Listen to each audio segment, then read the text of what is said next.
மாப்பிள பழம் கொடு மாப்பிள. அப்பா என்ன பழம்? இல்ல மாப்பிள, நம்ம அரியலூர் அண்ணா யூனிவர்சிட்டி பசங்கள சரியான பிரியாணி பண்ணியிருந்தாங்க. பிரியாணியா?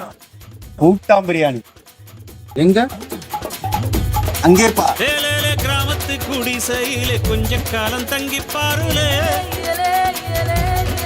கூரையின் ஓட்டை வீரி செல்வழி நட்சத்திரம் எண்டி பாருலே, கூவும் செல்போனின் நச்சரிப்பை அணைத்து கொஞ்சம் செல்வண்ணின் உச்சரிப்பை கேட்போ,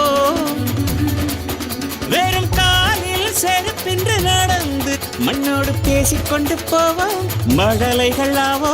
இதே மாதிரி உங்களோட கொண்டாட்டம் மகிழ்ச்சி எதுவாக இருந்தாலும் நம்ம சேனலில் ஒரு நாள் நீங்கள் மறக்காம அரியலூரான ஃபாலோ பண்ணுங்க. Facebook, Instagram and YouTube.